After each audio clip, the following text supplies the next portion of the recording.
Bueno, buenas noches. Vamos a arrancar la clase de hoy, que va a estar dividida en dos. Vamos a hablar de dos edificios de vivienda colectiva. Dos edificios bien interesantes y que están separados por 75 años.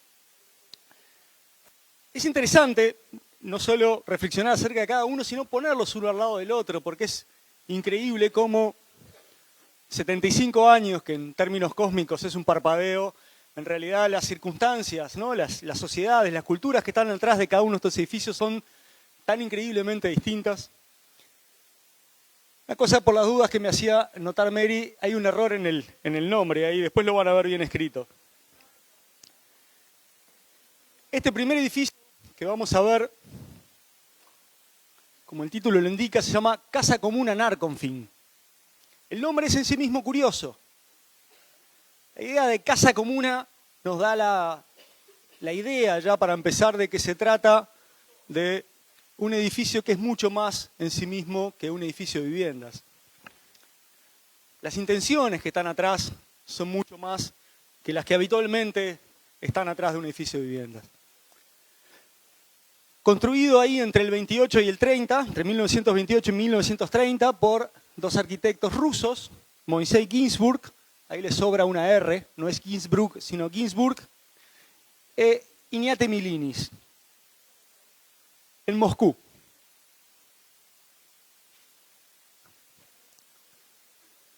Vamos a empezar aproximándonos a la descripción del edificio, empezando por dónde está ubicado.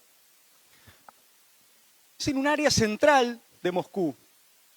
No en el centro histórico, pero en un área bastante central, bastante calificada, próximo al río Mokva. En un área, por las dudas, el edificio está ubicado ahí donde está el puntito rojo en el plano. Es un área curiosa en el sentido de que, a diferencia del entorno inmediato, no está estructurado con manzanas cerradas, como es habitual en las ciudades tradicionales, sino que es un área bastante abierta, donde los edificios flotan en el verde. Entre otras curiosidades, el edificio que está adelante es la Embajada Americana.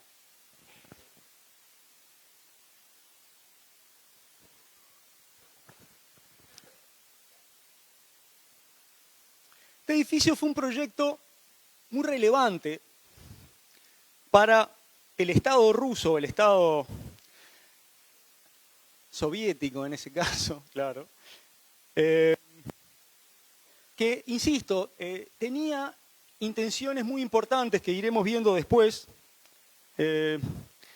para pensar este edificio. El primer dato es que, si bien terminó construyéndose un solo edificio, era parte de un complejo que tenía otros 4, que son los que ven en el plano. El que efectivamente se construyó es el anaranjado que aparece en la parte superior. Como ustedes ven, además está ubicado muy próximo a una avenida muy importante, que además de atravesar el río, aloja uno de los edificios más emblemáticos de la Moscú de los años 30, que es ese otro que ven en el fondo y del cual también hablaremos alguna cosita en el desarrollo de la clase.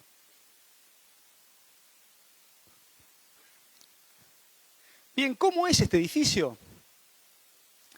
Si a primer golpe de vista, típicamente moderno. No solo por su lenguaje, sino porque además las funciones están distribuidas en volúmenes independientes. El volumen más largo es el que contiene las viviendas y el volumen más pequeño reúne una serie de actividades colectivas que justamente tenían que ver con las intenciones últimas que fomentaron este edificio. Desde el punto de vista del lenguaje arquitectónico también es moderno. Tenemos un volumen principal que flota levantado sobre los pilares y que se vuelve permeable, es decir, uno ve a través de él. Tienen una importancia muy grande desde el punto de vista formal, las circulaciones, no solo las circulaciones verticales, que son, a ver si el mouse me funciona, que son estos volúmenes oscuros que aparecen aquí y aquí, sino que estos tajos oscuros que ven en horizontal son a su vez circulaciones. Lo otro que llama la atención es la cajita esta tan pura, tan vidriada, que resuelve la parte colectiva del edificio. Lo otro que es inevitable hablar en este edificio es la curiosa distribución de los espacios que se observan en el corte, que es lo que ustedes ven en el plano, ¿no? En el corte de la derecha, en el dibujo de la derecha.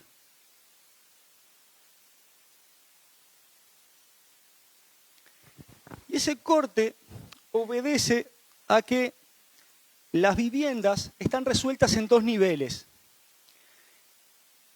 y se accede por uno de ellos desde un corredor y se baja a la parte de una vivienda, o sea, se entra a dos viviendas que están apareadas, digamos, que están juntas, uno entra en ese nivel y cada una de ellas está resuelta solapada sobre la otra y a una se sube y la otra se baja.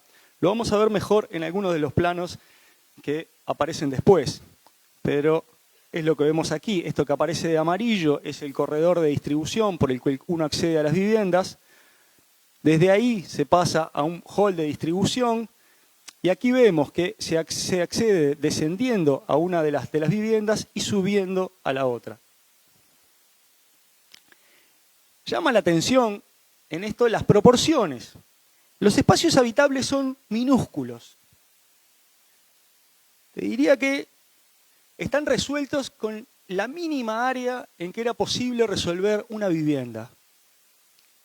Sin embargo, las circulaciones, que son lo que ustedes ven en amarillo, son particularmente generosas. Ese desbalance no es un error, sino una intención muy marcada y que tiene que ver con el sentido que este edificio tiene. Lo vamos a ver más adelante. Aquí lo observan en alzado, ¿no? En estas pequeñas axonométricas que permiten observar el espacio mucho mejor. Desde estas circulaciones, entonces, tenemos el acceso a estas escaleras que nos permiten subir acá a un primer nivel y luego de otra pequeña, ¿no? Otra media rama se sube al nivel siguiente. Este edificio tiene dos tipos de tipologías, dos tipos de soluciones espaciales. Las tipo F y las tipo K.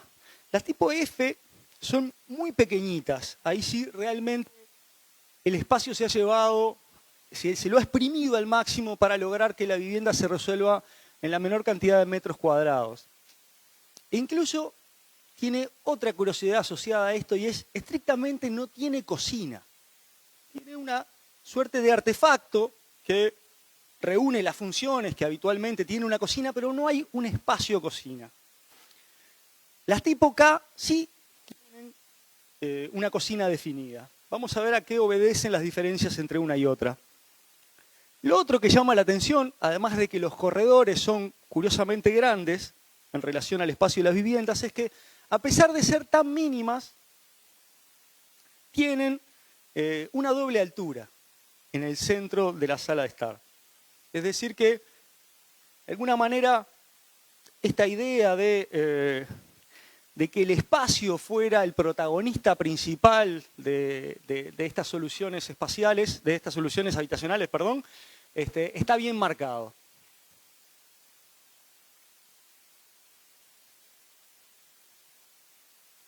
Ahí vemos una de las viviendas tipo F. Cuando la vemos equipada nos damos cuenta, ¿no?, de lo mínimo que son los espacios, es decir, el dormitorio entran las camitas, la mesa de luz y más nada, no entra ni un placar en ese dormitorio. Ocurre algo parecido en el estar comedor, ¿no? Si bien estaban pensadas con un mobiliario muy despojado, muy mínimo, está claro de que implicaba una manera de vivir especial. O sea, este proyecto de vivienda no solo piensa un nuevo tipo de vivienda, sino una nueva forma de vivir. Y eso es lo que está en el centro de esta propuesta. Lo que están viendo ahí son unas axonométricas del volumen que contiene los servicios comunes. También de alguna manera vemos siempre el mismo juego de una espacialidad que se arma, se estructura a partir de una doble altura. Vemos siempre los pilares exentos, es decir, hay una intención muy marcada de que la estructura tenga un rol particular desde el punto de vista formal, es decir, los pilares, o sea, todos los elementos estructurales y los elementos circulatorios, las escaleras, esos pasajes peatonales que conectan los apartamentos o el puente que conecta el edificio de viviendas con este de los servicios, tienen, en ausencia de otros, es decir, en ausencia de elementos decorativos que absorban la parte representativa del edificio, son estos elementos los que destacan particularmente. Por eso decimos, ¿no? Es un edificio típicamente moderno.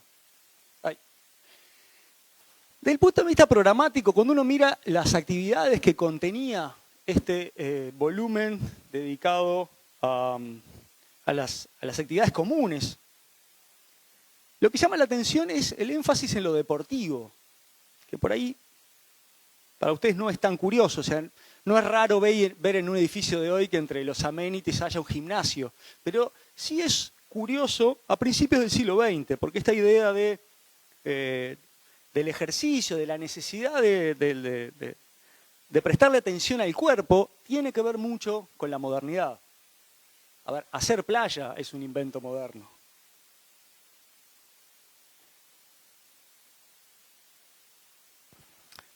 Vamos a ver ahora las plantas. La que tienen arriba es la planta baja, donde se ven los pilares que definen una estructura regular, y las dos cajas de circulaciones, que son volúmenes exentos. La de la derecha es una circulación pura, la de la izquierda contiene además servicios comunes, lavaderos, cosas de ese tipo. Y vemos también la planta baja del volumen colectivo. La siguiente es la planta del primer nivel. Vemos ese primer corredor que resuelve el primer acceso a las viviendas, en las tipo K específicamente. Las K, que eran las más grandes, estaban ubicadas en la parte baja del edificio, las F, que eran las más pequeñas, en la parte superior.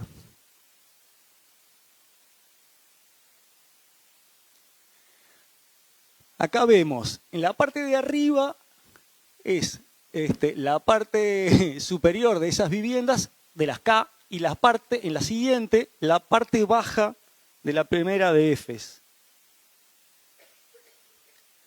Es bastante difícil entender la planta de este edificio si uno la agarra así, a las corridas. Justamente tiene que analizar el corte e ir mirando al mismo tiempo el corte y la planta para entender exactamente cómo se van encastrando los apartamentos unos sobre otros.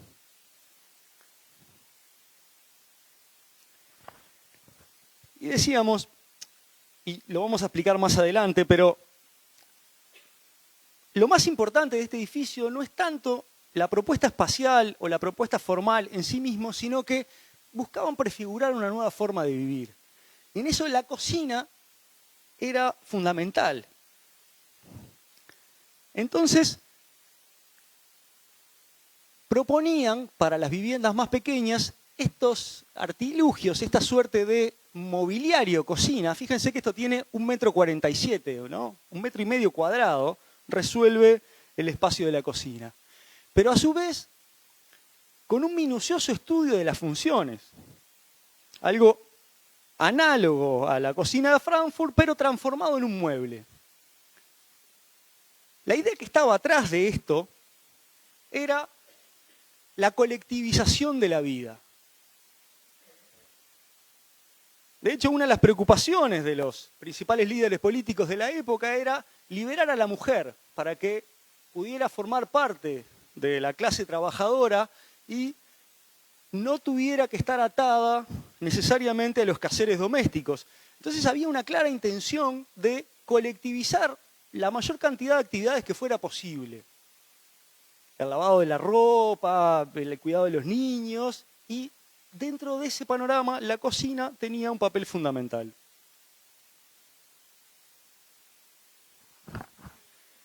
Otra curiosidad de este proyecto es que justamente se nos proponen un nuevo tipo de sensibilidad. Yo decía ahí medio del pasar, ustedes no van a encontrar elementos decorativos de los que eran tradicionales hasta el siglo XIX en esto.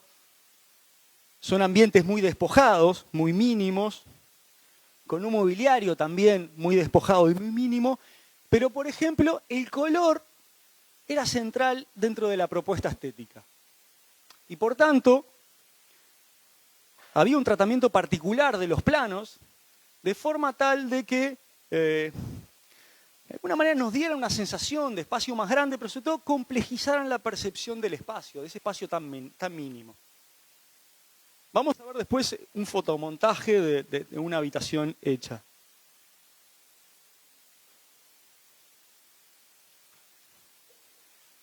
Bueno, ese era el proyecto. Ese proyecto que preveía este edificio de esta espacialidad tan compleja, de esta complementariedad funcional entre las actividades propias del habitar, más una serie de actividades que uno habitualmente resuelve al interior, pero no, al interior de su propia vivienda, pero resueltas de manera colectiva. Y esta tan curiosa propuesta estética, les decía que incorporaba una serie de elementos bastante novedosos para la época. Y acá están viendo el inicio de la obra. Ahí, a finales de los años 20. Ahí va. En realidad, esta gente venía trabajando estas ideas desde principios de los años 20, pero recién a finales de los 20, a principios de los 30, tuvieron la disponibilidad de los medios económicos como para poder llevar a la práctica estas novedosas propuestas habitacionales. Es interesante analizar siempre qué nos muestra una obra en sí mismo, ¿no? Lo que están viendo ahí son los arranques de los pilares, o sea, en el fondo de esos agujeros están construidos los patines que apoyan, que llevan la carga de los pilares al suelo. Hasta ahí, bastante tradicional. Esto podría parecer una obra, o sea, si lo agarramos medio distraídos, podría parecer cualquier obra, capaz que no de los últimos tiempos, pero de hace 20 años, sí. A mí lo que me encanta es el detalle de la carretilla que aparece ahí abajo, ¿no? A mí lo que me gusta de ese detalle de la carretilla es que mata cualquier ilusión que ustedes puedan llegar a tener acerca de estas propuestas. Cuando miran esa perspectiva, ¿no? Esas arquitecturas tan modernas, en fin, esas intenciones tan progresistas, que bueno, la construcción no era industrial en estos momentos de la vida, ni cerca. De hecho, la tecnología del hormigón armado, si bien es muy novedosa, a principios del siglo XX, estrictamente no es industrial. Pero tenemos siempre como esa ida y vuelta entre el discurso acerca de cómo debemos aprender de la industria y cómo trasladar los métodos, las formas y lo demás de la industria a la arquitectura. Pero bueno, tengamos presente de que, por lo menos en Rusia, ¿no? En Moscú, en 1930, la arquitectura tenía este estadio que muestra esa carretilla que aparece ahí. Ahí tenemos el pelado del medio, es justamente Moisés Ginsburg, el arquitecto. Si bien son dos arquitectos, este es bastante más relevante porque es un personaje central dentro del debate arquitectónico postrevolucionario en Moscú.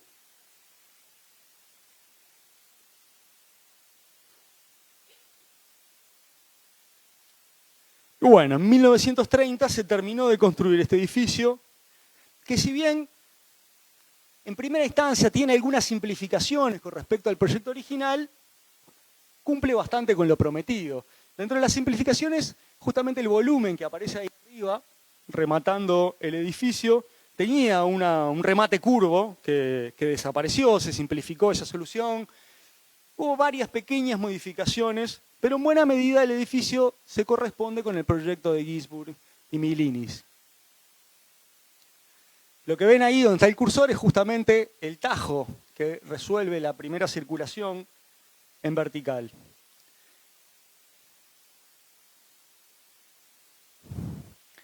Un edificio espectacular, realmente con un montón de detalles que nos hacen acordar en buena medida a otros edificios muy famosos. Para empezar, las referencias a Le Corbusier son inevitables. La idea de un gran volumen blanco, la ventana paisada, los pilares que hacen que el edificio se eleve por el piso y se vuelva permeable a la vista. La solución de la vidriera esa, de la gran fachada vidriada del volumen común, se parece muchísimo, con algunas variantes debido al clima, a el volumen de los talleres de la Bauhaus. La Bauhaus está ahí presente como un sujeto omitido en esta clase varias veces. Y este es el corredor de acceso. Llama la atención por su tamaño, ¿no? O sea, yo les digo que estas viviendas tienen, las F creo que andan en torno de los 30 cuadrados, ¿no? No sé si ustedes tienen idea, pero 30 metros cuadrados para una vivienda es el tamaño de un monoambiente. Y miren el corredor. ¿Y alguna vez vieron un radiador en un corredor? Tenían uno por pilar, ¿eh? O sea, ¿a alguien se le ocurre por qué es esto? O sea, opción 1, ¿no? Ginsburg es un turro. Me salió, me traicionó, ¿no? Pero eso, opción 1, Ginsburg es un turro. Opción 2, ¿a alguien se le ocurre otra? ¿Por qué cuando yo tengo viviendas tan mínimas, piensen por eso que las F están en torno a los 30 metros cuadrados, tengo un corredor de estas dimensiones y además equipado de esta manera?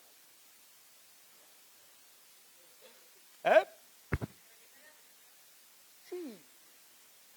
No sé qué se imaginaban haciendo acá exactamente, pero está claro que hay una búsqueda de reducir al mínimo lo individual y llevar al máximo lo colectivo, ¿no? O sea, si uno estudia las proporciones en este edificio entre lo estrictamente individual, es decir, los apartamentos y los espacios dedicados a actividades comunes, va a descubrir que no se parece en nada a la proporción de un edificio común y corriente que ustedes pueden, ¿no? En el que pueden vivir ustedes.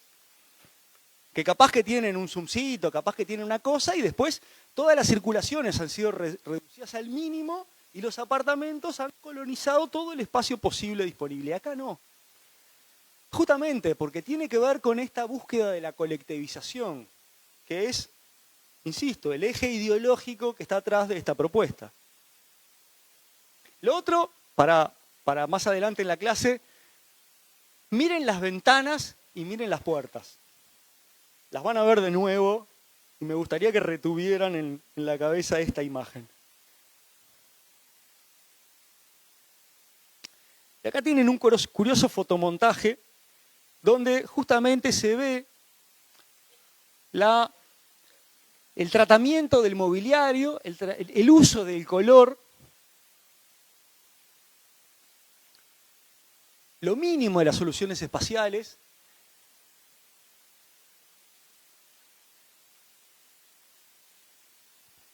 Este tipo de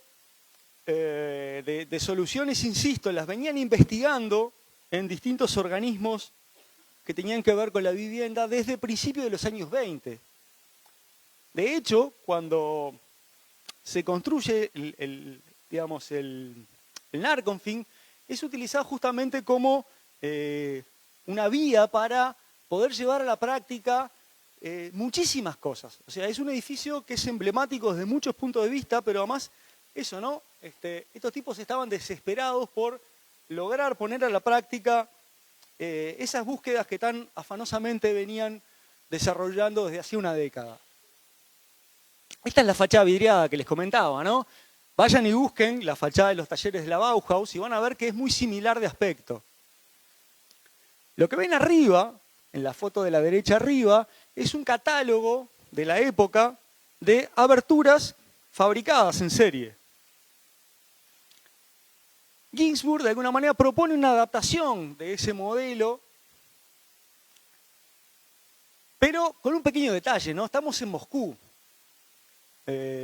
A diferencia de Dessau, que si bien es un clima relativamente frío, donde está la Bauhaus, acá en invierno hace 30 grados bajo cero.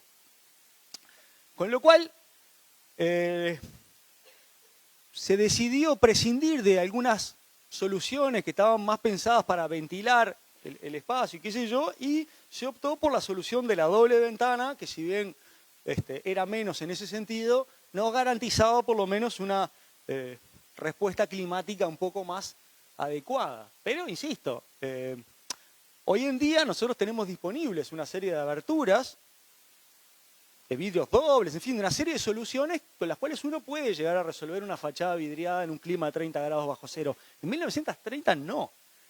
Esto debía ser increíble, o sea, uno se debía morir de frío ahí adentro, cuando prendía las estufas debía condensar los vidrios de una manera increíble. Una solución arriesgada, sin duda, para 1930.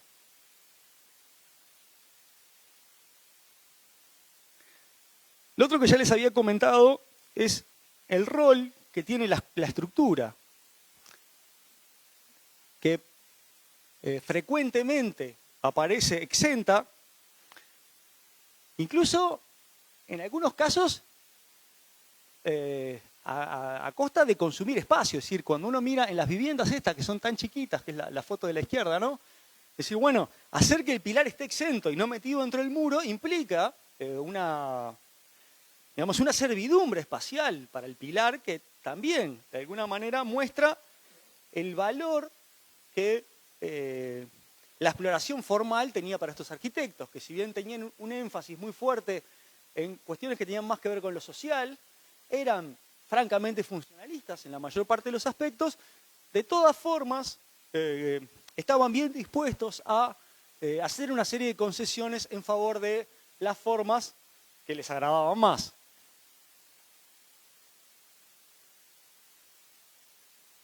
Bien. ¿Cómo voy de hora? Un lujo. Esta es la descripción más lisa y llana. De todas maneras, me fue inevitable mencionar algunas cuestiones como qué implicaba estar en Moscú, qué implicaba construir en Moscú en 1930. El contexto, ¿cuáles son los datos que le dan sentido a esta propuesta? Y primero que nada, la Revolución Rusa. Obviamente, un fenómeno singular. La segunda Revolución Rusa, ustedes saben, la primera, o sea, Moscú, Rusia en general, estaba en un estado bastante deplorable, ahí en la primera década del siglo XX, entre otras cosas por la insensibilidad de un gobierno de la monarquía zarista que estaba en franca decadencia, una insensibilidad para con la Primera Guerra Mundial, una serie de catástrofes ahí que ocurren, derrocan a los zares y acto seguido, unos pocos meses después, los bolcheviques toman el poder. Y eso cambia las reglas de juego para la arquitectura, desde muchísimos puntos de vista. Primero que nada, hay una abolición de la propiedad privada y a partir de eso, una búsqueda de resolver unos problemas de vivienda que eran terribles en la época.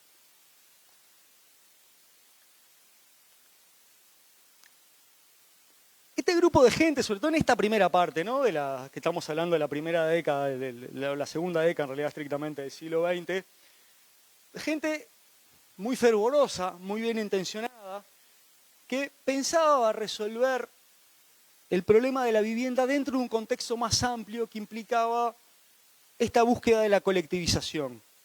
Y esta idea tenía como tres pilares fundamentales. La vivienda colectiva era uno de ellos.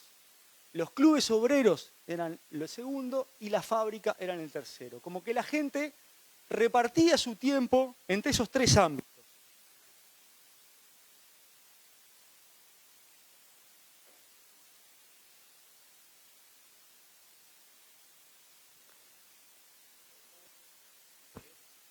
Repito, la vivienda colectiva, en realidad tenían como varias ideas. O sea, a ver, desde el punto de vista de la intención, dos trilogías. Desde el punto de vista de la intención, se buscaba colectivizar, planificar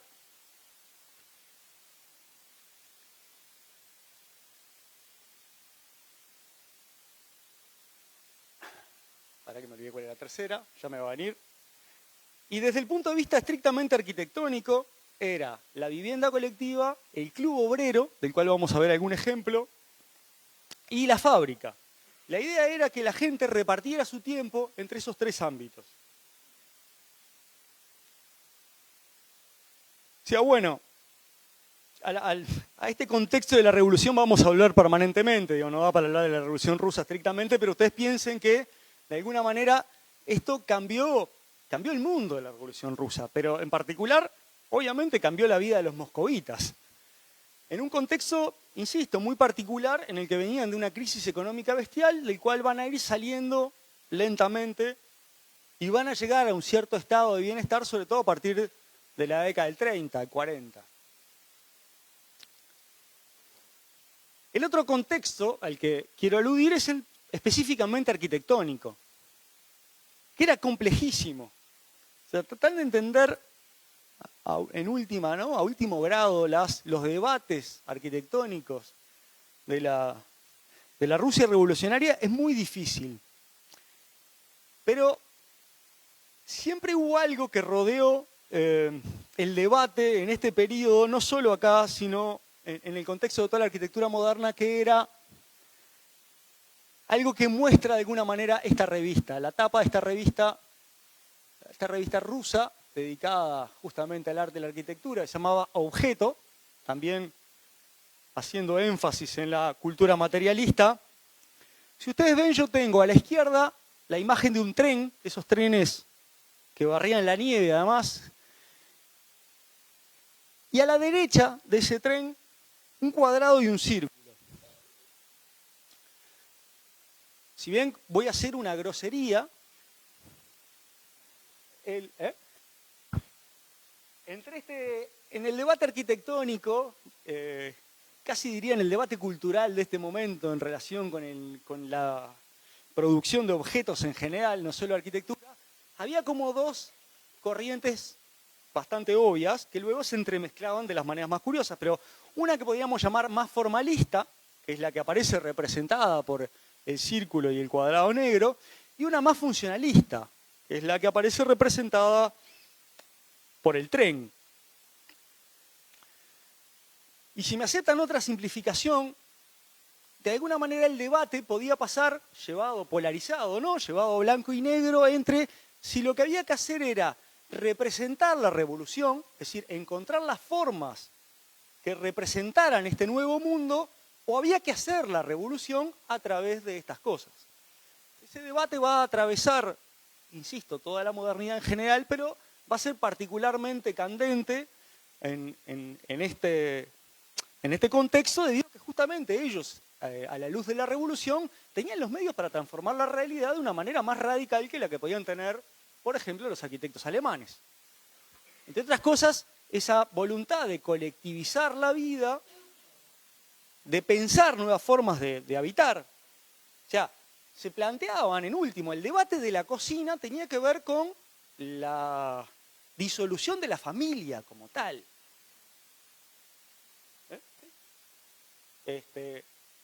Era contundente, digamos, no era, a ver, nosotros no tenemos ni idea, para nosotros una discusión arquitectónica es si el edificio me gusta o no me gusta, para los tipos era otra cosa. Y a nosotros nos resultan un poco naif estas discusiones un siglo después, pero sin duda eran muy relevantes en la Rusia de 1920. Vamos a mirar algunos ejemplos de esto que podríamos llamar los más formalistas, que lo que estaban preocupados era por la representación de esta nueva realidad. Justamente arriba a la izquierda vemos a Lenin dando un discurso en un improvisado estrado. Menciono que aparece abajo Trotsky. Lissitzky, uno de los artistas más relevantes de este periodo revolucionario, nos propone, por ejemplo, la tribuna de Lenin, donde aparece la misma foto, es decir, lo que hace es como darle un contexto adecuado, nuevo y adecuado a al amigo, ¿no? Le propone una tribuna más adecuada que esta otra que parece construida a partir de los cajones de la feria.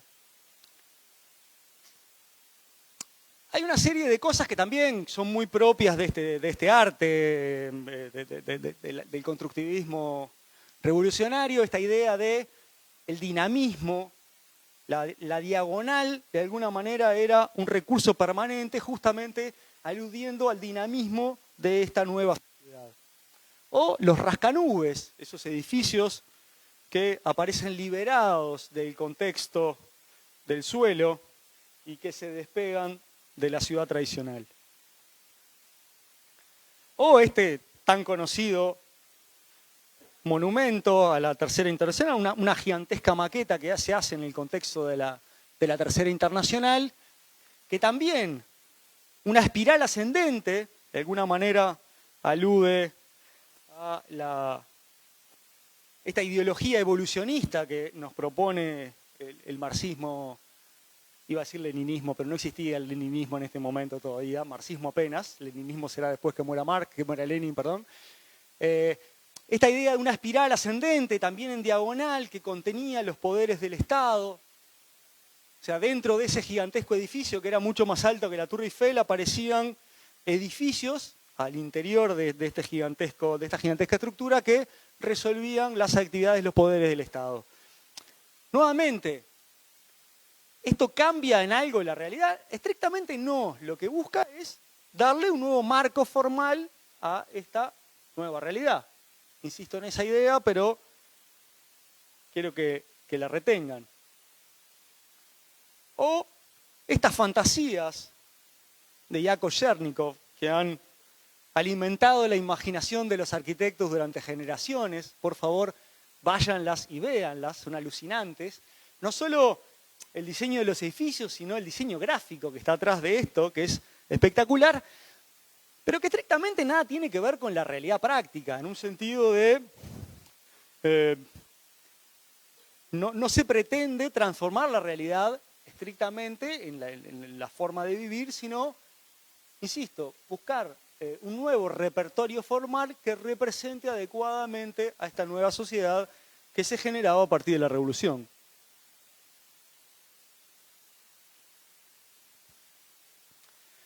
Pero también están estas cosas. Y acá,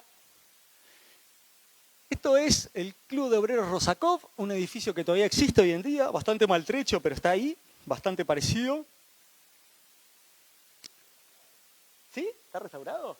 Ah, mirá, me perdí eso. Yo lo vi en un estado de decadencia absoluta, pero me alegra que lo hayan puesto a nuevo. Un edificio espectacular que era una de estos clubes que yo les mencionaba. Les decía, bueno, esta idea en esta nueva sociedad se estructuraba a partir de la vivienda colectiva, el club obrero, como son estos, este es uno de ellos, y la fábrica. Estos clubes reunían actividades colectivas, de esparcimiento, de cultura, lugares donde se podían reunir para todo tipo de eventos, manifestaciones, en fin, lo que las circunstancias propiciaran. De hecho, estos volúmenes que ustedes ven ahí emergiendo del plano de la fachada son los anfiteatros, como si tomáramos este salón y lo colocáramos ahí adentro. Es exactamente por eso la inclinación del plano de abajo, porque se corresponde con el plano inclinado de los asientos. Estos pequeños anfiteatros, estas pequeñas plateas, perdón, se volcaban hacia un espacio central abierto y de múltiple altura.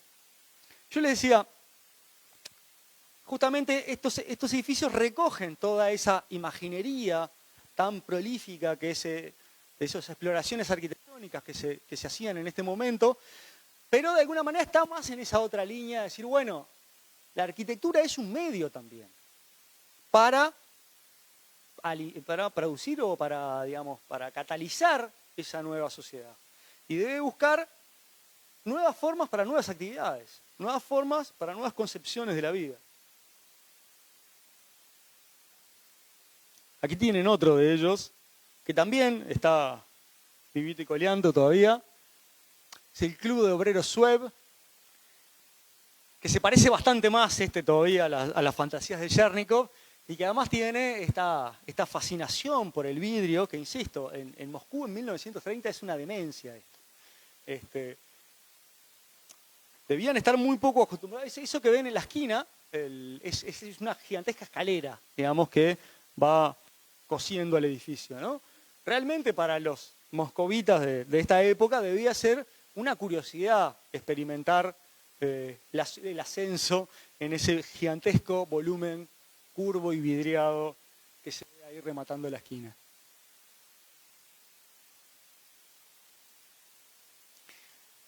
Y dentro del contexto arquitectónico es particularmente relevante este señor, Moisés Ginsburg, el autor principal de este edificio, por muchos motivos. Él es un personaje central porque participa de los principales organismos que tienen que ver con la arquitectura del momento. Por ejemplo, trabaja en la revista de la OSA, que es la Asociación de Arquitectos Rusos. Es uno de los fundadores y profesor del Chutemas, nunca sé bien cómo se pronuncia esto, una escuela de arquitectura relativamente poco conocida, pero sumamente relevante, cuya vida coincide prácticamente con la Bauhaus. O sea, la Bauhaus va del 19 al 33 y este edificio funciona creo que del 19 al 29. Y los vínculos entre estas dos instituciones son muy fuertes. Si yo le decía, bueno, toda esta cosa de la búsqueda del color y el rol que el color tiene dentro de la propuesta estética, sí, bueno, nos hace acordar mucho la Bauhaus, si no es casualidad. Y hay muchísimas más cosas que nos hacen acordar la Bauhaus de esta institución. Sí, bueno, Ginsburg entonces era parte de la OSA, era parte del Chutemas y además era uno de los principales impulsores de estas nuevas formas de habitar. De hecho, estuvo años estudiando este tipo de tipologías, justamente explorando cómo llegar a un hábitat mínimo. Acá tenemos exploraciones que andan, el título dice entre 27 y 30 metros cuadrados. Después, si ustedes miran las dimensiones que aparecen ahí, van a descubrir que no necesariamente verifican, ¿no? Para empezar, la de arriba tiene 10 por 350, lo cual me da 35. O sea que en el título me mintieron un poquito, pero más allá de eso, piensen, 35 metros cuadrados. En 35 metros cuadrados uno resuelve un estarcito, una kitchenette y un bañito, nada más. No entra más nada. Y estos tipos resolvían viviendas, con dormitorios, cosas en 35 metros cuadrados. Obviamente, esta lógica que ya vimos cuando estudiamos el funcionalismo de tratar de estudiar cómo las distintas funciones, las distintas actividades se realizaban dentro de la vivienda para lograr la máxima eficiencia en el uso de este espacio, estaban en el centro de esta discusión, a los cuales ellos le agregaron, a diferencia de lo que pudo haber hecho Klein o alguno de los arquitectos alemanes que mostró Jorge en su clase, unas curiosas búsquedas espaciales, que son las que vimos después en el Narconfin, ¿no? Esta búsqueda de plegar el espacio en dobles niveles, de solapar apartamentos. Y a su vez, algo que también volverá a esta arquitectura muy famosa, la búsqueda de complementar actividades, o sea, los ámbitos individuales con las actividades colectivas, o sea, el asignarle a las actividades colectivas un espacio no solo en metros cuadrados, sino también en las ubicaciones de los edificios. Esto que vemos aquí creo que es el primer edificio que logra hacer Ginsburg. Creo que hace 3 aparte, son muy poquitos. O sea, este episodio de la arquitectura rusa es muy importante, muy influyente, pero muy breve. Por eso, este es un edificio de 1926 que combina algunas de estas tipologías mínimas con una actividad, con un centro de actividades colectivas ubicado en la azotea. O sea, esta es una búsqueda bastante más contenida que la de el Narconfin. Este edificio, además de ser muy interesante desde el punto de vista arquitectónico, o sea, tiene una serie de valores arquitectónicos que vale la pena estudiar con detenimiento, tiene una historia muy interesante atrás. Decía, fue fulgurante y breve. Una búsqueda que culmina ahí en el 30, que recoge toda esta exploración arquitectónica de una década, pero que además termina abruptamente ahí por 1930. O sea, todas las buenas intenciones se acaban ahí de golpe. Entre otras cosas, este personaje, que es muy relevante también en la cultura arquitectónica rusa de este periodo, es en esta historia el malo, además. Un personaje que tiene unas propuestas urbanísticas de descentralización que en parte influyeron algunas políticas de los planes quinquenales después, a partir de la década del 30. Es un personaje increíble, que era arquitecto y urbanista en tiempo parcial, pero su principal actividad era ser militante del Partido Comunista. Más que militante, ser un personaje central que tuvo una curiosidad, que es que logró sobrevivir durante décadas, a pesar de que muy pocos lo hicieron.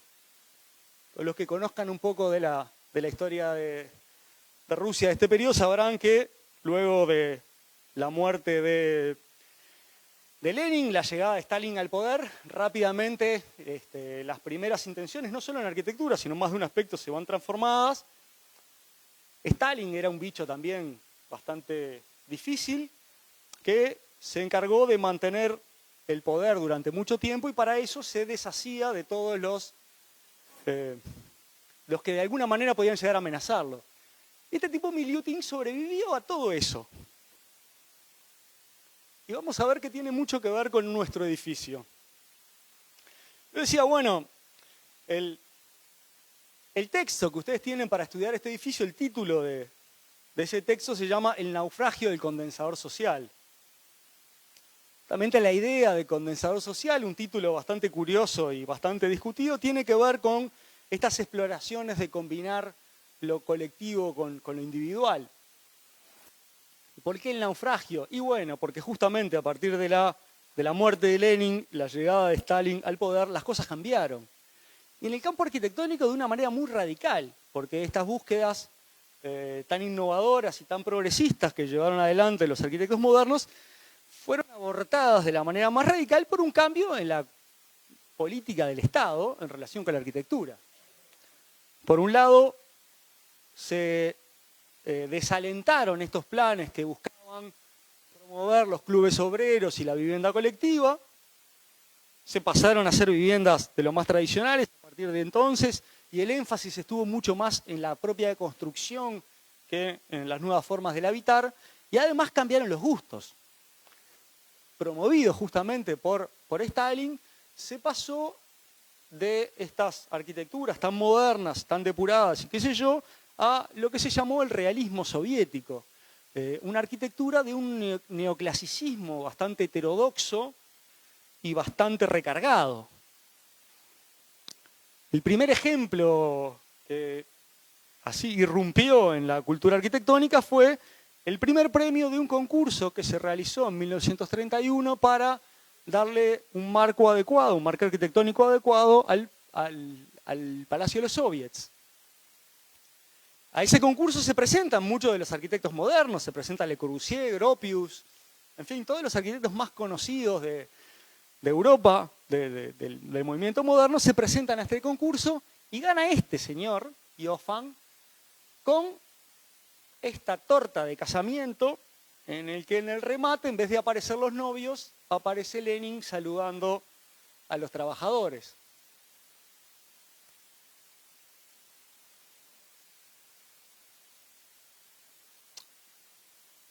Y las consecuencias que este cambio tuvo sobre el pobre Narconfin son terribles. Para empezar, ¿se acuerdan que una parte importantísima de la propuesta era que el edificio estaba levantado sobre pilares y había una permeabilidad bien interesante que ya creo que en 1930-31 decidieron construirle la planta baja, como la vemos acá, Es decir, agregar más apartamentos, de última estaba a la mano, ¿no? Era solo ponerle la fachada y ya tenía un pedazo de edificio disponible, con lo cual la planta baja permeable desapareció. Pero además se empezó a venir abajo paulatinamente sin que nadie le hiciera absolutamente nada para mantenerlo durante décadas y décadas. Se fue deteriorando. Es casi morbosa esta parte de la clase en algún sentido, ¿no?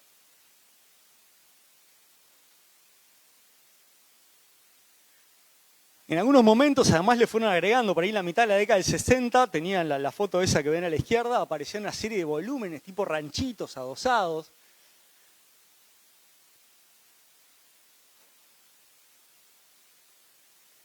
Al volumen de la derecha, ¿no? Ustedes ven, ¿se acuerdan cómo era la cajita vidriada, no? Bueno, le agregaron un piso más al volumen, lo ocuparon, o sea, dejó de ser actividades comunes para los habitantes de ese edificio, sino que se colonizó, se ocupó y se transformó totalmente.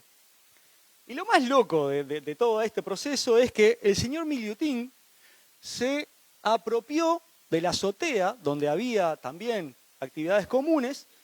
Se hizo una especie de loft penthouse ahí en los dos pisos que tenía actividades comunes y se apropió de todo este espacio.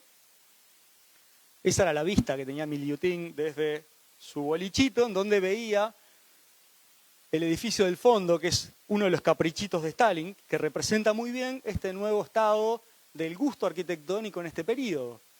Entonces, uno de los 7 edificios que Stalin hace construir, generando un círculo en planta alrededor del Kremlin, están todos ubicados a una distancia muy similar. Entonces, si uno mira una planta aérea de Moscú, encuentra 7 edificios muy parecidos a este. Uno es la universidad, es un hotel, hay oficinas, en fin, tienen actividades bien distintas. Y es como muy paradigmático, si ustedes quieren, muy representativo, sería mejor dicho, del devenir que tuvo este por edificio a partir de que fueron decayendo esas ambiciones que lo promovieron.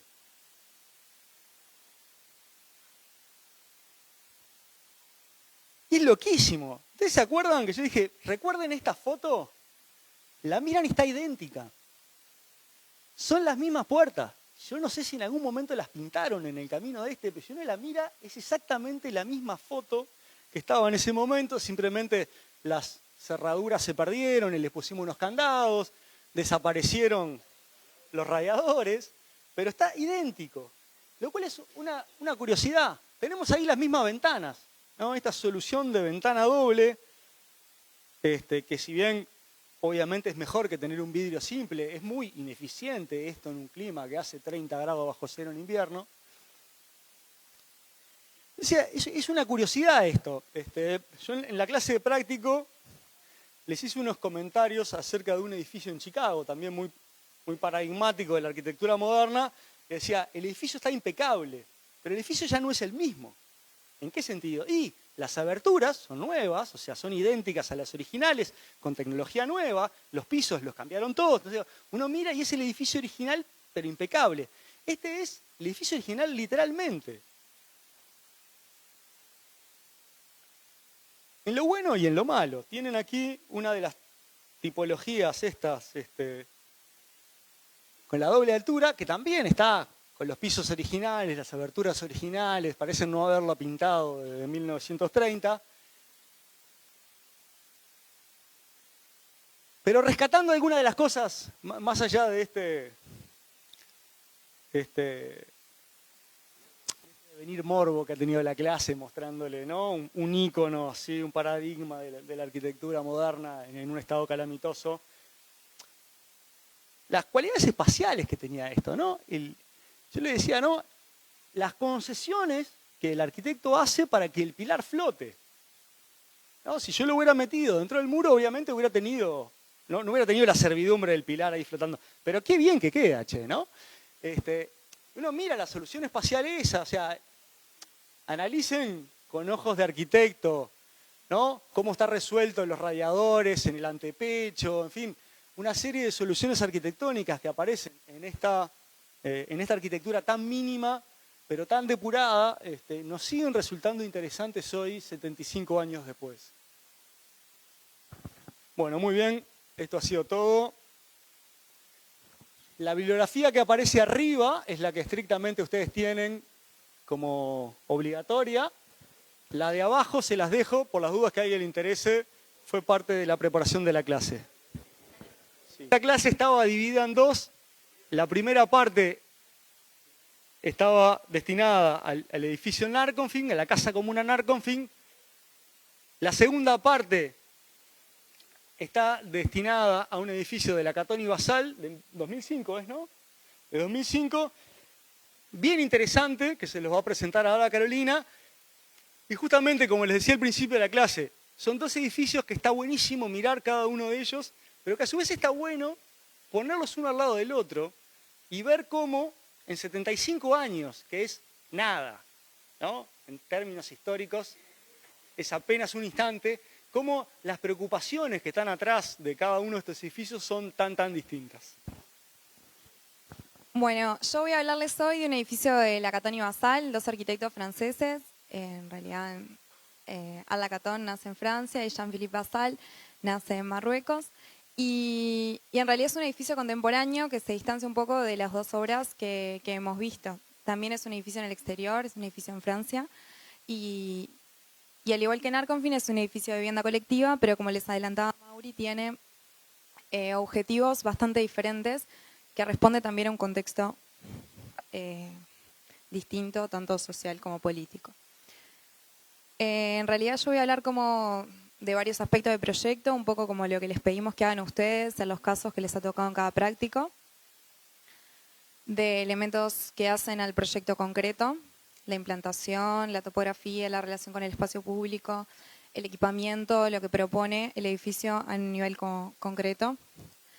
¿Cómo se vinculan estos aspectos con elementos como la economía, la tecnología, cómo esto se refleja en otros proyectos de los mismos autores o que hacen también a la tradición de la vivienda en Francia o a la tradición de la vivienda contemporánea, el programa, el promotor, y a su vez que se cruzan con el discurso de estos autores, la opinión que tienen los usuarios de su habitación y la crítica, que es en realidad también lo que tienen como referencia para estudiar este caso.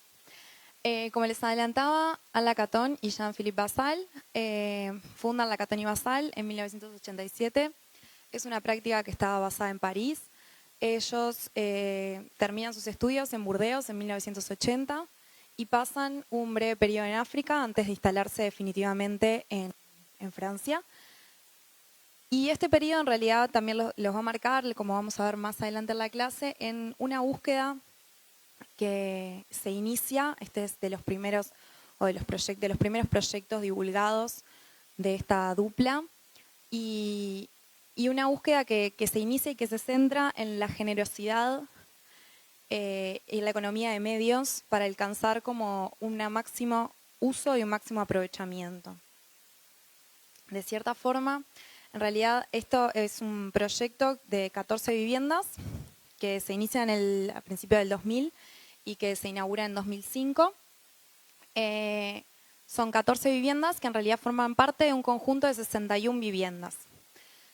Como vamos a ver ahora, en realidad este conjunto se encuentra en Mulhouse, que es una ciudad francesa. Es una ciudad francesa que es la segunda en tamaño en el Alto Rin, en la zona donde se ubica, cerca de la frontera con Francia. Y es una ciudad que, por tradición, es de tradición industrial, originalmente textil y posteriormente química y mecánica, es donde se establece Peugeot. Y el origen de las experimentaciones de vivienda social en esta ciudad tienen origen al lado de donde se va a ubicar definitivamente el proyecto que vamos a presentar. Esta que es la Cité Muller, que se encuentra al lado de la Cité Manifeste. Es un barrio obrero de 1853. Es uno de los primeros y más grandes experimentos de vivienda social en el continente europeo. Y es un proyecto que albergaba 10.000 personas, que era el 10% de la población de la ciudad en ese momento.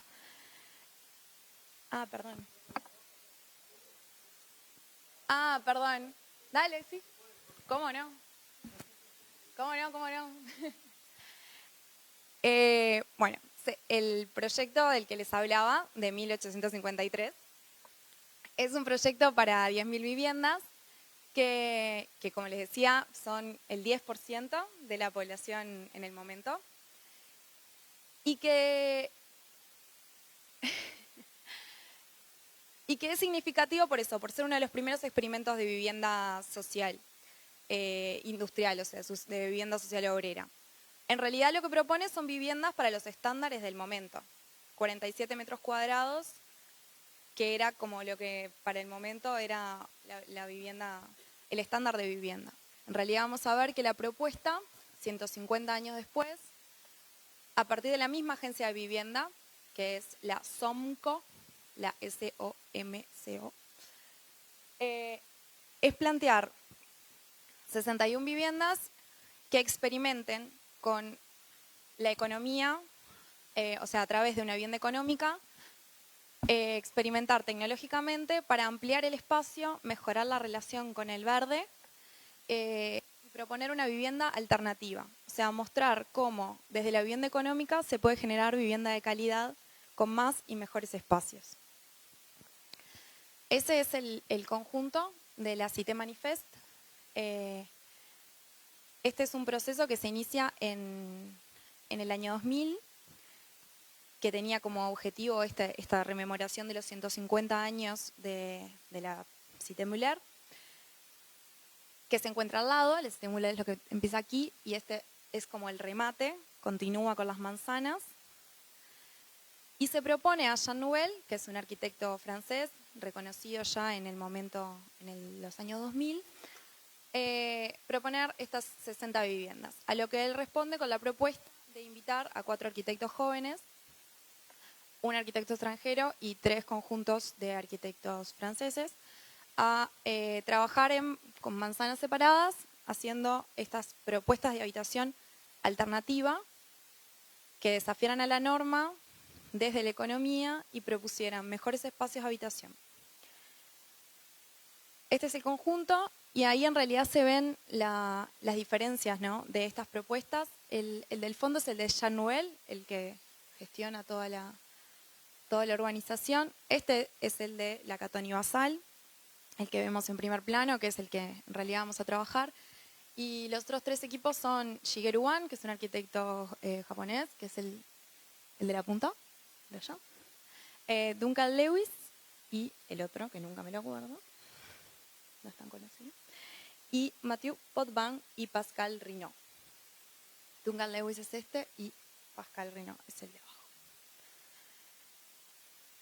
En realidad, el interés que suscitan estas viviendas, y particularmente las de la Catoni Basal, tienen que ver con ese carácter experimental del espacio que proponen y particularmente, en su caso, apuestan a duplicar el espacio de la vivienda con los mismos medios que se les daban. En realidad esto era parte del cometido de toda la operación urbana, pero en su caso es particularmente significativo porque forma parte del discurso que van a llevar adelante durante toda su práctica profesional o gran parte de su práctica profesional. Yo les decía que las viviendas de 1853 tenían 47 metros cuadrados. Las de la Catoni Basal oscilan entre los 100 metros cuadrados y los 175 metros cuadrados.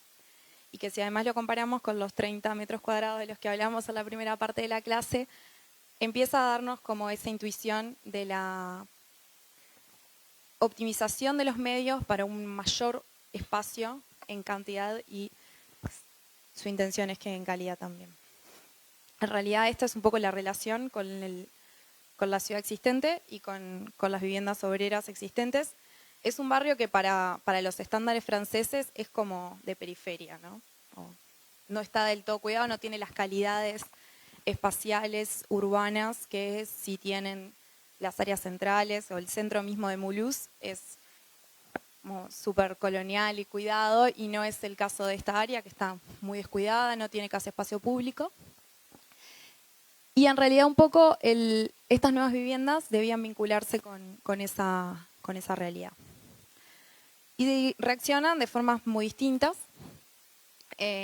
algunas cerrándose al espacio público absolutamente y ganando área de metros cuadrados en ese cierre, otras habilitando el pasaje por debajo o entre las habitación. Y concretamente las de la Catón y Basal responden con un volumen único, una resolución única. Estas son las otras. Que tienen una relación con el espacio público que es radical y franca. En realidad es un único volumen que tiene espacio privado alrededor, y si bien son 14 viviendas que responden de forma unitaria, o sea, es un único prisma, ¿no? Todos los accesos son individuales a través de espacios individuales. El único espacio colectivo es la calle. Y también lo podemos vincular o referirnos con las aspiraciones del espacio que veíamos en el ejemplo anterior. O sea, en realidad acá el espacio se maximiza, pero el espacio se maximiza de forma individual. Y es esa relación con el espacio doméstico que es casi brutal. O sea, uno está parado en la calle y ve desde el almohadón que tienen colgado la taza de café que está en el living de la casa de la persona. Es también por el tipo de cerramiento y la transparencia que lo vamos a ver un poco más adelante. Y esta tabla es significativa, me parece, para presentar el ejemplo, porque habla o realza la estrategia del proyecto. El proyecto apuesta a multiplicar la superficie habitable. Este es el tipo de unidad, las diferentes tipologías, que ahora las vamos a ver mejor. La cantidad de cada una de las tipologías, donde dice unité. La superficie habitable, que como verán ya es superior a la media, pero que además se le suman ciertos espacios que no son completamente acondicionados, pero que sí apuestan a aumentar el volumen habitable y el volumen de disfrute. Son el jardín de invierno, el garage, que también se entiende como un espacio de expansión de la vivienda, y los patios interiores privados. Y eso es lo que ellos les da que eventualmente tienen viviendas de 175, 180 metros cuadrados.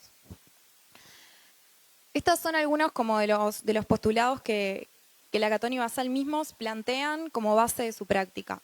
Y que yo los ponía así tan francamente porque es parte de cómo ellos hablan también.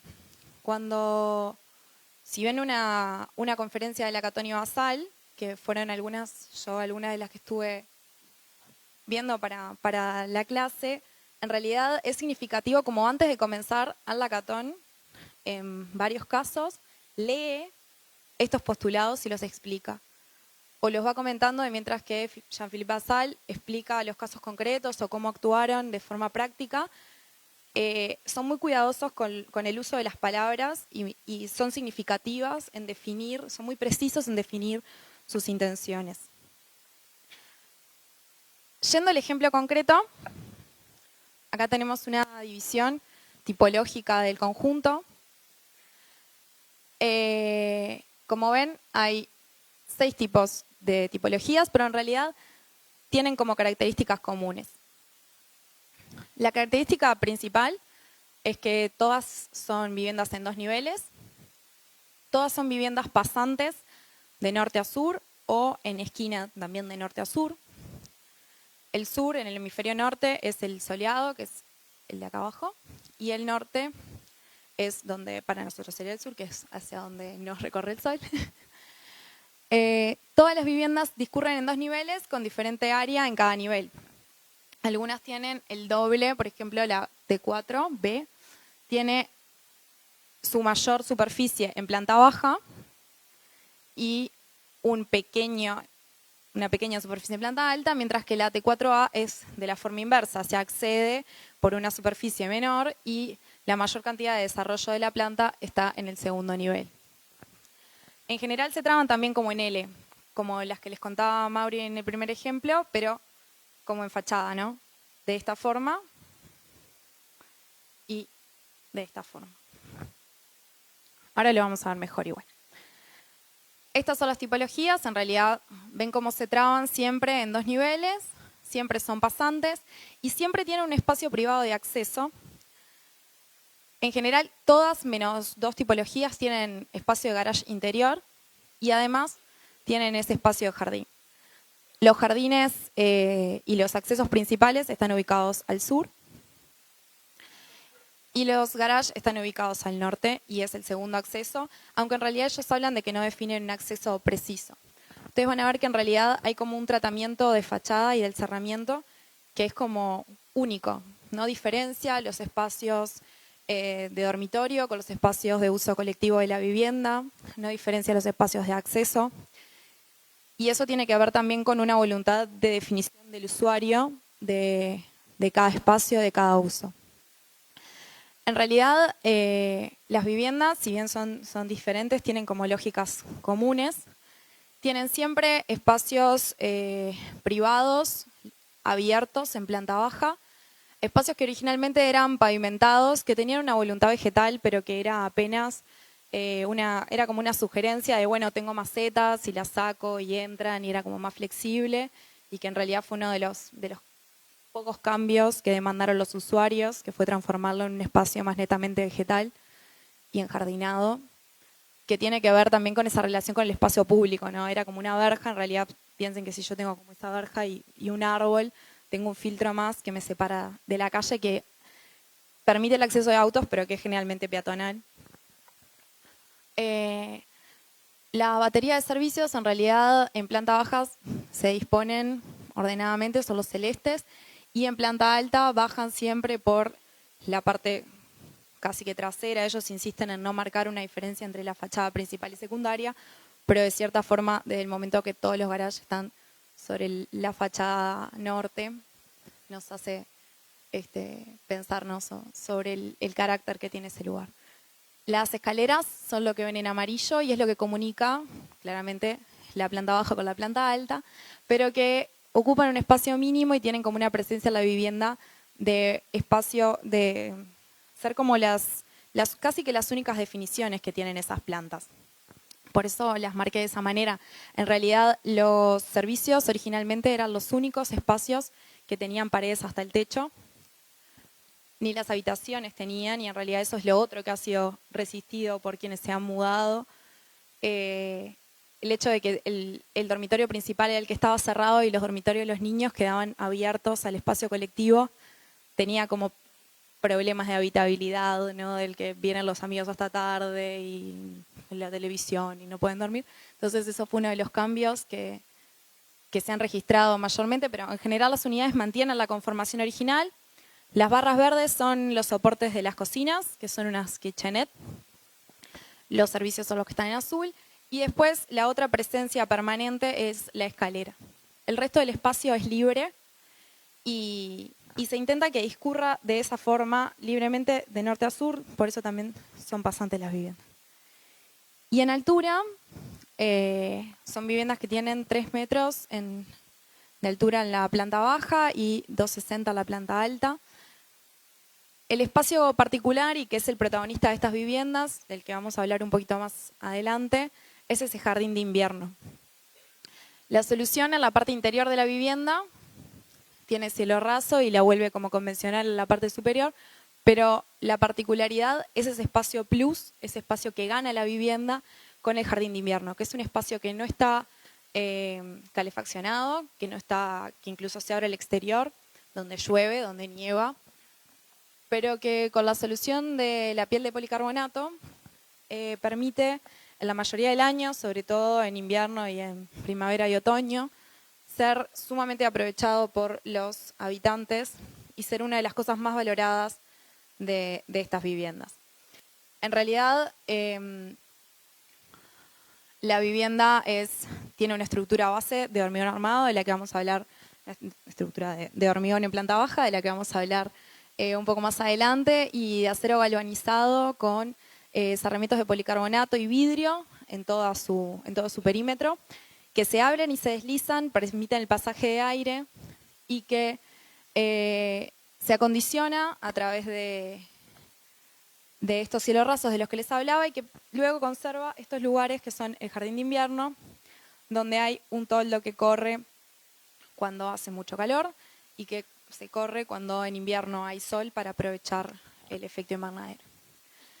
El acceso, como les decía, está francamente vinculado con la calle, o sea, tiene un vínculo casi brutal desde el cual yo percibo todos los aspectos del habitar y eso también es parte de lo que pretendía Lacatoni y Basal, ¿no? Y pretenden evidenciar la vivienda y la domesticidad. El espacio del garage, que se vincula de la misma forma con el interior de la vivienda, en continuidad y en transparencia. Y eso en realidad tiene que ver con estos postulados que yo les decía de proyecto. Ellos hablan de maximizar el espacio habitable por el mismo coste. Y eso lo logran a través con tecnologías industrializadas, de las que hablaremos un poco más, y reduciendo el espacio acondicionado térmicamente y a nivel de confort, multiplicar espacios. Y el garaje es uno de esos lugares, que si bien está ligeramente sobredimensionado, la mayoría de los usuarios, desde el momento en el que están en una calle peatonal y tienen un lugar reservado para su coche en la puerta de la casa, no lo utilizan estrictamente como garage. Es una habitación más que se puede usar como taller, que se puede usar como espacio guardado, donde se pueden hacer fiestas, cumpleaños, y que es un poco como lo describen la mayoría de los usuarios. Y este es el otro espacio plus cerrado. Ese espacio del que les hablaba, cerrado con policarbonato, en el que se desarrollan todo tipo de actividades. En general, es un lugar que tiene un sistema de ventilación, que os voy a mostrar un poco más adelante, pero que tiene un sistema de ventilación automática en la cubierta, que permite el pasaje de aire, la ventilación y el no ser dependiente de las dinámicas del hogar, de llegada y salida de gente. Que es sobre todo habitado, como les decía, en los tiempos intermedios, en el otoño y la primavera. Incluso en el invierno parece ser un lugar muy buscado. En el verano sube mucho la temperatura y se vuelve inhumano. Un poco por eso también el tipo de mobiliario que tiene denota su uso, ¿no? Es un uso no pautado, es un plus. Y de esa forma es como lo cuenta Lacatoni y Basal. Ellos hablan de que ese espacio extra que ofrecen es un lujo, y es un lujo desde el momento que no está pautado y cada uno puede apropiarse y proponer en ese espacio lo que desee. Por otro lado, el cerramiento, que en la parte superior es de policarbonato con esos paneles móviles, que tiene que ver con la tecnología de los invernaderos, y es una alusión directa de la que les voy a mostrar un poquito más, hace que la lectura de este conjunto no sea una lectura doméstica. Cuando se ve el conjunto, no transmite la idea tradicional de domesticidad. Y eso también es algo buscado y entendido o aceptado, depende de cómo se lo mire, pero ellos en realidad, Lacatoni y Basal plantean de que la ciudad se construye desde la vivienda particular y la vivienda habilita la existencia de la ciudad y se construye como desde dentro, por lo menos el discurso. Y desde el momento de que los espacios, o sea, ellos buscan generar esos espacios, es como la consecuencia, la formalidad. No trabajan la forma como algo modelado, como un objeto, como de repente sí se trabaja en otros arquitectos, y en realidad también es un poco un rechazo a la formalidad o a la espectacularidad de las décadas anteriores. Voy a mostrarles una de las unidades interiormente para conversar un poco más, hacernos una idea. Es un apartamento tipo de 3 dormitorios, como ven allí. de 165 metros cuadrados y que, como ven, dice renta 446 euros en 2005. ¿Por qué hice el tema de la renta?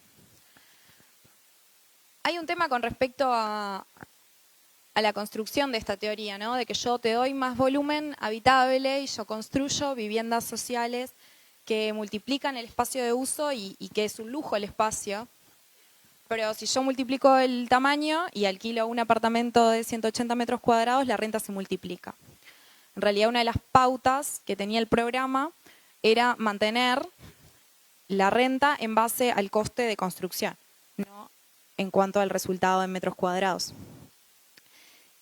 Por otra parte, era como estaba regulado por un organismo. El SOMCO regulaba un poco el tema de la renta y de la construcción de estas unidades y además no se dan a cualquier persona. O sea, en realidad los habitantes que van a vivir a todo este conjunto de 60 viviendas y particularmente a las más experimentales, que son las de la Catonio Basal y Duncan Lewis, son personas que escogen ir a vivir a ese lugar. No es un público desinformado de las decisiones que están tomando, se les explica o se informa de cierta forma de los valores arquitectónicos y culturales y de carácter experimental del lugar al que van a vivir. Y por eso también son muy cómplices con las ideas del habitar que propone la Catonio Basal. Si ven, las terminaciones son mínimas. Y es un poco la idea de loft, que es como contemporánea, ¿no? De mínimas terminaciones y máximo de espacio. Y se separa de la vivienda tradicional, pero en eso todos los habitantes son cómplices y se interesan por ese tipo de habitar, con lo cual no constituye un problema. Ahí se ve la cocina que está como integrada al espacio, la estructura de hormigón armado vista, los paneles con una terminación, tienen como una separación de aislación de lana de roca entre ellos, que no tienen los jardines de invierno, lo cual es otro de los problemas que tienen estas unidades. Hacia atrás se ve la luz que filtra, ¿no? Esta es una de las fachadas, y se ve la luz que filtra hasta la fachada siguiente, que es un poco la intención de ese espacio. Como la escalera, que es el otro elemento fijo, se integra. Y esto que para nosotros en realidad es algo como asumido, la integración de las actividades domésticas, bueno, se pone de manifiesto y se hace patente en este tipo de propuestas. Hay sí ciertos herramientas que empiezan a aparecer como con biombos y paneles de yeso. Acá se sube al segundo nivel, que es el nivel de acero galvanizado, donde se encuentra un dormitorio más, que en este caso es como un lugar de estudio, y donde finalmente se llega al jardín de invierno, donde se ve un poco en uso, en este caso como casi que un lugar de estar. Los herramientas de policarbonato entre unidades, que son los que les comentaba que tienen ese tema acústico, pero que terminan de armar este espacio. El mobiliario, que también responde un poco a ese carácter semi-exterior, o sea, la mitad del vano es móvil, o sea, puedo quedarme con la mitad del vano abierto, el techo se abre, con lo cual en ese espacio llueve y hay viento, y el mobiliario que tengo no puede ser ni muy fijo, ni demasiado frágil. En realidad este es otro de los apartamentos que un poco muestra la misma lógica, pero es el que tiene el doble espacio arriba y un doble espacio de jardín de invierno, que es este espacio paradigmático. Estas fotos en realidad pertenecen a la misma web de la Catonio Basal, que muestran también otro de los intereses y voluntades del equipo. Ahora sí, que les voy a contar.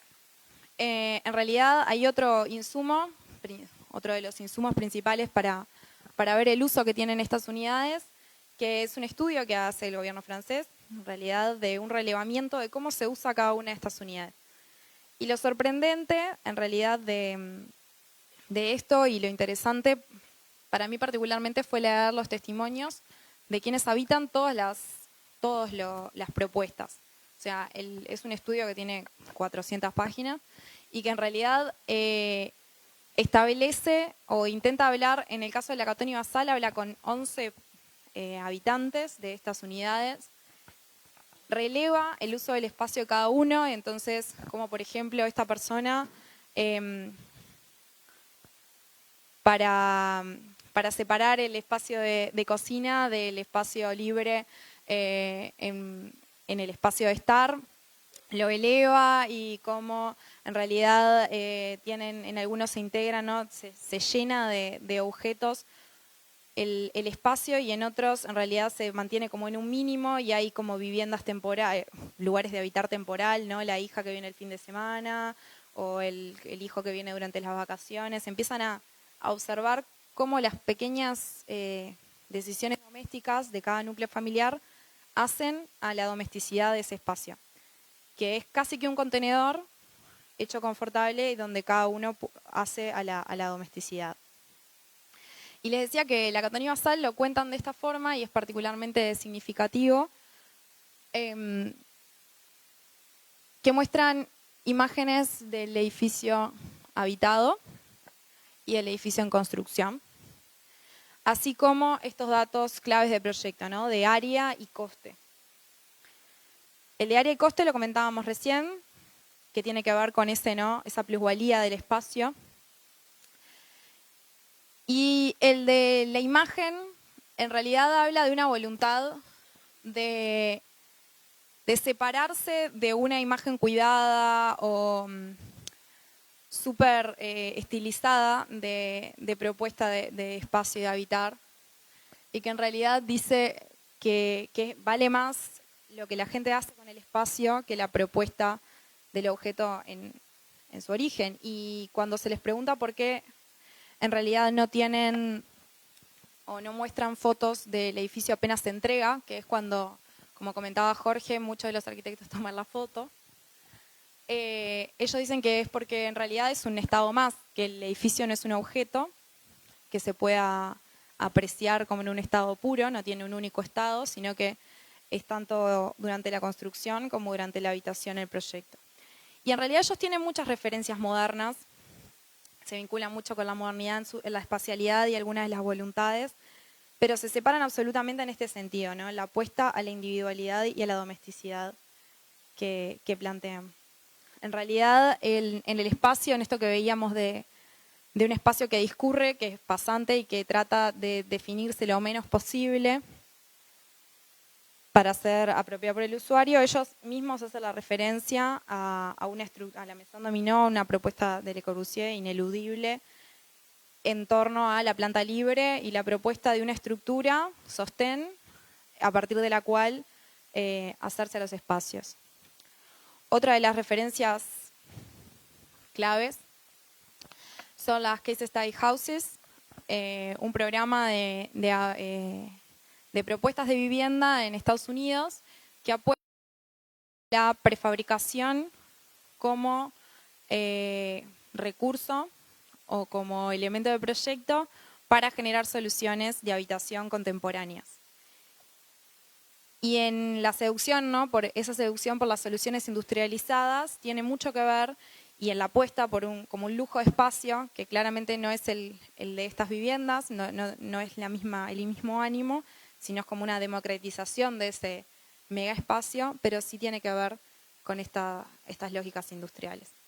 Y otro referente que ellos mismos plantean es Mies van der Rohe y sobre todo la planta y la espacialidad que tienen sus viviendas y por la que ellos apuestan. Finalmente, otro referente del que hemos hablado menos en el curso es Jean Prouvé. Es otro arquitecto francés, pero obviamente de mediados de siglo, y del que rescatan esa voluntad de trabajo casi artesanal con lo industrial, un poco. De la solución a través de procesos y de elementos de la industria, de la solución doméstica y de habitar de nueva propuesta, ¿no? Y bueno, y en realidad a través del proyecto, que espero haberles presentado hasta ahora, hay como 3 estrategias que ellos mismos plantean que son claves en su práctica profesional y que se van a ver reflejadas o que se ven reflejadas en este proyecto. Acá el más, que me falta el tilde, con menos, el cheap is more. O sea, a través del mismo coste, eso es algo que lo enfatizan, ofrecer más. No significa economizar, no significa construir más barato, porque en realidad proponen que ellos gastan lo mismo, ¿no? El mismo monte que hay para construir, lo emplean para construir el doble, o más espacio de apropiación o de uso, tanto en la vivienda individual como en propuestas institucionales o de uso colectivo. En realidad esto, como yo les comentaba, es algo a lo que apuesta el programa. La Cité Manifest o el programa en su conjunto, con sus 5 equipos de arquitectos, apuesta a alterar las normas vigentes, a salirse de los parámetros de lo que es normal en la vivienda individual y proponer más espacio. Y cada uno en realidad tiene su forma de hacerlo. Pero la Catón y Basal hablan siempre o reiteradamente del lujo del espacio. Yo les decía que comienzan su carrera en África y este es como el primer proyecto que tienen publicado, incluso ellos, en su web. El buscar y decidir el lugar, dice, llevó 6 meses, construir el edificio tomó 2 días, al viento le llevó 2 años en destruirlo. En realidad hablan como del lujo del espacio y del habitar en ese lugar, o sea, cómo la luz, el aire, la ventilación son elementos mínimos y cómo las construcciones mínimas permiten como el disfrute de esas pequeñas cosas que hacen a un habitar como sano, lujoso, al disfrute, el lujo del espacio. Ellos lo denominan de esta forma. Y la primera vivienda donde experimentan con esto, en realidad hay un prototipo anterior, pero la más conocida es la Maison La Tapie. Es una vivienda individual, o sea, unifamiliar, para una única familia, donde duplican el volumen habitable de la misma forma. Estos eran como los estudios previos, que habían sido un prototipo, pero que finalmente desembocan en esta, que es la primera de una larga serie de trabajos con ciertas soluciones que ven que se repiten, ¿no? El tema de la estructura como un invernadero, que en realidad acondiciona y genera como un filtro entre la vivienda concreta, el volumen único, y da un espacio plus, un espacio de expansión. Ellos dicen que originalmente incluso lo habían propuesto como un espacio vegetal, más literalmente como un invernadero, y que en realidad es la familia que también termina apropiándose de este espacio, que duplica el volumen original. Y son reflexiones que después se van a trasladar al campo de la vivienda colectiva. La Catón y Basal tiene una serie de rehabilitaciones de edificios de posguerra que son como que tienen a los que proponen para mejorar la habitabilidad ese espacio plus, pero en altura, derribando como la fachada, o sea, cambiando la fachada totalmente, aumentando en el espesor, construyendo un espesor, liberando esa fachada e integrando ese espacio intermedio también al volumen en altura, ¿no? El cerramiento original terminaba acá y ellos en realidad lo que hacen es proponer el espacio siguiente que tiene una estructura por tanto independiente para el cual no desalojan a las personas para realizarlo, que mejora las características de habitabilidad de lo existente y no nos lleva consigo el costo de la destrucción para la rehabilitación de ese lugar. El coste ecológico, económico, de dislocación social, etc. Estas experiencias en realidad se recogen en este libro, del cual ustedes tienen un extracto de la bibliografía. Y este tema de construir barato, que es como por lo que se identifica a este equipo de proyecto, hay muchos artículos y se los identifica con esto, ¿no? Construir con poco dinero y bueno, ¿cuál es como la respuesta, no? Ellos dicen que nunca parten de la idea de construir barato, sino de que cómo con el volumen de dinero que disponen o con el presupuesto que disponen, hacer todo lo que quieren. En realidad lo que sucede, y que en eso sí es, o sea, sucede efectivamente con los proyectos, es que con un mismo presupuesto se propone algo más. En realidad, en todas las viviendas de la Cité Manifest se exceden alrededor de un 20% en el presupuesto original. La Catón y Basal entregan con 4% menos del presupuesto original. Y ellos eso es algo que ellos destacan y es parte de su manifiesto de práctica arquitectónica. O sea, ellos en todos los edificios ponen el coste de construcción. Y habla como de esta voluntad. O sea, no les gusta que los identifican con que construyen barato, pero sí por otra parte tienen como esta rama. Otro tema es la construcción flexible y la construcción económica. En realidad, yo les decía que la planta baja es de hormigón, tiene un sistema modular, que en realidad responde a un sistema modular tradicional en acero galvanizado, que es el sistema tradicional de los invernaderos. Tiene una grilla estructural que responde a este sistema, tiene un módulo de 7,5 metros que permite unas habitaciones, si lo dividimos entre dos, de unos 3 metros, lo cual da un espacio habitable. Y en realidad es un sistema que se compatibilizan y que deriva de la industria. Y en realidad, no haciendo apología o por la novedad misma del sistema industrializado, como de repente se asocia a la modernidad, sino que se trata como de una decisión puramente utilitaria. En realidad son sistemas como súper convencionales, disponibles en los medios, y que bueno, que de cierta manera en sus espacialidades, y ellos mismos lo reconocen, remiten a arquitecturas o se permiten remitir a arquitecturas de renombre. En realidad esta estrategia del uso de elementos industrializados para la vivienda contemporánea era una experiencia que ya había hecho Jean Nouvel en 1985, que es como el que organiza toda esta operación urbana, pero sin la consecuencia como económica. Fue más bien una experimentación y que tiene como resultado estas viviendas que se llaman Nemausus y que también apuestan como una variedad espacial a través del uso de tecnologías no convencionales en el hábitat. Y finalmente, otra estrategia presente en estas viviendas es el habitar bioclimático. Cómo a través de estos espacios plus o estos espacios entre se acondiciona la vivienda y se mejoran las condiciones de habitabilidad y convencionales. En realidad ellos plantean que la vivienda en sí, o sea, lo que ellos plantean como área habitable concreta, está aislada térmicamente y tiene una inercia y unos materiales que funcionan con inercia térmica. Al trabajarse como un único volumen, en realidad esto también mejora como el desempeño hidrotérmico del conjunto. Si bien el trabajo con el hormigón armado no favorece demasiado, o sea, los puentes térmicos, el hormigón armado y el vidrio no son los mejores materiales para construir en este sentido y por eso hay que complementarlo con calefacción a gas. Pero sí, el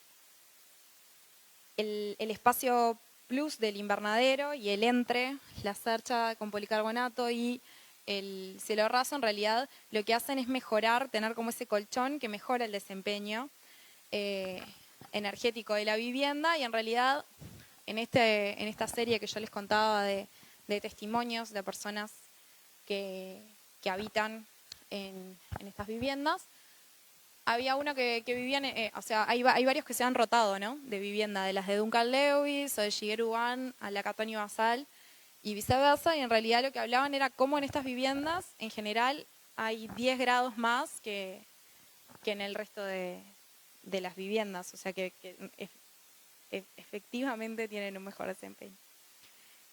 Estas soluciones, en realidad, del espacio intermedio no acondicionado como un espacio que funciona como colchón y además como espacio de uso, como espacio plus, o sea que aún cuando no lo ocupo y no lo utilizo, también también tiene una función a nivel de la habitación en general. Se replican los edificios colectivos. Este es el FRAC du Nord, es un museo de arte contemporáneo y funciona de la misma forma. Tiene un cerramiento que permite ese colchón entre el exterior y los espacios netamente interiores.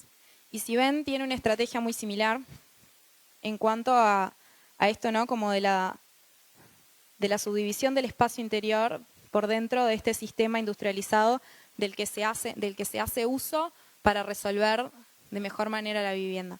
Ellos hablan de que en realidad el movimiento moderno, la modernidad, ofrecía con mínimos presupuestos, mínimos espacios, porque tenían mejor calidad espacial. Y que ellos en realidad se sirven de tecnologías que tienen otros usos, tecnologías industriales, para llegar a máximos espacios con el mínimo coste. Y en realidad eso también, como les decía, lo hacen en los edificios públicos, donde en este caso, en realidad la propuesta o el problema original era cómo habitar el edificio de la izquierda, que es una nave, uno de los pocos depósitos que quedan en esta zona. Y su propuesta en realidad es no intervenir dentro de la nave original, sino duplicar el espacio, literalmente, haciendo una nave, está un poco más adelante, una nave de iguales dimensiones, dentro de la cual solucionan el programa con los mismos medios y pueden mantener la espacialidad original. Y este espacio, como que también corresponde al museo, si bien apela como a esas mismas lógicas, ¿no? Como de democratización del espacio, de mostrarlo como una voluntad doméstica y no estilizada, no de diseño, que se contrapone con las imágenes de la modernidad. Y bueno, en realidad un poco esto, ¿no? Los defectos que yo les comentaba y las pequeñas anécdotas, en realidad las viviendas al día de hoy se conservan bien, siguen existiendo y en realidad más allá de la decadencia del policarbonato, que es un material que con el sol y con el tiempo tiene como problemas de durabilidad, hay como pocas observaciones. Una es esta, la de una señora que se arrepentía de haberse mudado de las otras viviendas porque eran mejores, y que critica un poco este sistema de automatización de la ventilación, que fue algo que les comentaba, depende de una pequeña estación meteorológica, y que cuando hay ráfagas de viento se abre para favorecer la ventilación. Y algunas otras también de ejecución por temas políticos, como todo, porque no deja de ser una operación política esta urbanización, y se apuraron un poco los tiempos, aparentemente fraguado, y para poder entregar a tiempo antes del cambio de administración. Pero en general han envejecido, en realidad en el tiempo que ha pasado, dignamente. Y este era el que les decía, ¿no? Cómo se ha llevado esa reflexión del espacio plus no solamente de la vivienda individual, como era la Maison La Tapie, a la vivienda colectiva, o finalmente otros programas donde también se busca como ofrecer la flexibilidad de espacio, las mayores capacidades, el mayor desarrollo, y a través de estas tecnologías. Y bueno, en realidad esto era un poco de la reflexión de la actualidad. Esta es una foto actual. Y les dejo la bibliografía para la clase, la tienen ahí.